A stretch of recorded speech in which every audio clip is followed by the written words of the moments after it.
There. Okay, let's just set the scene for a moment. Mm. Picture this. You have a congressional candidate, a Democrat, running for office, Hmm. and she's outside a federal facility protesting. Then suddenly there's video. An officer lifts her up and slams her to the ground. Yeah, and the sources are specific about this detail. They mention an audible thud. That's thud. And that single, really quite violent image, Hmm. it instantly became, the political moment of the week. Exactly. And that's really why we're doing this deep dive. It wasn't just the dramatic visual from that ICE facility confrontation. Right. It's that it instantly became proof, sort of tangible evidence for political arguments that were already happening. It just polarized everything right away. So our mission today is pretty straightforward. We're going to look closely at the accounts of what happened, the confrontation itself, the strong political statements the candidate made right after, and maybe the most telling part, the incredibly divided and frankly pretty toxic online reaction that followed. Yeah. It's like we have three different stories spinning out from the exact same video clip. And it all centers on Kat Abughazaleh. She's the Democratic candidate running in Illinois' 9th District. Okay. And the place was the ICE facility out in Broadview, Illinois. Happened just last Friday. And, the sources suggest this wasn't some quiet protest line. Things were already pretty heated. Let's maybe walk through that buildup a bit, because the reports suggest things were escalating even before she got directly involved. The force used against the protesters was already significant. Yeah, the material points to a pretty chaotic, kind of aggressive scene. Before Abughazaleh was physically involved, demonstrators were apparently facing some intense crowd control. Like what? Well, reports say officers were using tear gas and also shooting protesters with pepper balls. Pepper balls. Can you just quickly explain what those are for anyone who doesn't know? Sure, they're projectiles, non-lethal ones, usually hard plastic spheres, sometimes rubber, filled with a chemical irritant, basically powdered pepper spray. They're meant to disperse crowds, cause temporary discomfort. But using them is definitely an escalation. It signals a move towards, high-impact force beyond just physically moving people. And it wasn't just projectiles. There's another detail that shows officers were already using significant physical force, right?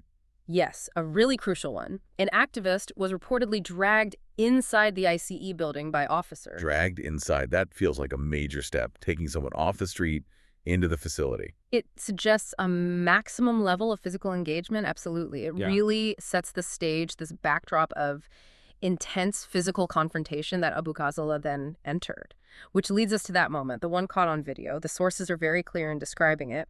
An ICE officer grabs her, lifts her, and slams her onto the pavement, forcefully. And again, that sensory detail the sources included landing on her backside with an audible thud. Mm-hmm. Why focus on the sound? Why is that detail so important here? Well, think about it. There's no official statement from ICE, right? So that sound, the thud, it sort of verifies the impact in a way video alone might not. Okay, I see. Video shows the motion, sure, but the sound suggests the weight, the velocity, the violence of the impact. It makes the physical force undeniable for anyone watching. It takes it from just a takedown to something that feels much more like a confirmed assault. Precisely. And then that gets filtered immediately through whatever political lens the viewer already has. And Abughazaleh herself provided that immediate interpretation. Almost straight away, she was on social media. Right. She confirmed the physical toll first, said her body hurt, would probably hurt more tomorrow, basic stuff. But it didn't stop there, did it? It quickly became about more than just her personal injury. And that's the key difference, isn't it, between just saying, I'm hurt, and making a strategic political move. She instantly framed her experience as evidence of something bigger, systemic. She didn't just say it was like police brutality. No, her exact words were a violent abuse of power. And then she connected it directly to her campaign platform. That seemed very deliberate. Oh, absolutely. She said, and this is the quote, "What ICE just did to me was a violent abuse of power, and yet it's nothing compared to what they're doing to immigrant communities." Wow. That's quite a statement. It's incredibly strategic. She takes her own physical trauma and immediately turns it into a symbol. Her body becomes Exhibit A against the agency she's opposing. It's kind of fascinating. She basically converted physical risk into political points, like in real time, using the footage on her own X account. Claiming her First Amendment rights were violated. This is what it looks like, she posted with the video. It elevates the whole thing, doesn't it? From just a scuffle at a local protest to this big constitutional issue. It also maybe points to a change in how politics is done now. You see more candidates seemingly willing to engage in direct action, physical action even. Hoping to get that footage. Potentially. Footage that backs up their narrative. It's high-risk political theater, you could say. The potential for real injury is there, but the video that comes out of it, that can be incredibly valuable for a campaign. Which raises a question for us, for you listening. When you see footage like that from the candidate themselves, are you watching a news report or is it basically a political ad? Well, judging by the online reaction that followed, it seems most people saw it as the latter. The speed and scale of the attention were huge. Right. But it was all filtered through people's existing biases immediately. Almost instantly, yeah. The counter-narrative popped up, especially from big right-wing social media accounts. And their take was pretty predictable. It wasn't about the officer's force. No, it was about her, what she did wrong. Exactly. The main line was accusing her of interfering in ICE operations. That framing just completely shifts the focus, shifts the blame. It ignores the agent's actions and puts it all on the protester for just being there. It tries to make the level of force seem like a normal, even necessary consequence of her actions. And the language used online wasn't just critical. Some of it was. Well, it was nasty. Celebratory, even. Which says a lot about political discourse right now. Oh, definitely. The source material pulled some quotes that really show that polarization. Laura Loomer wrote, "I love watching communists get body slammed by ICE. I love watching, that's not analysis, that's just hostility. Celebrating someone getting hurt because you don't like their politics."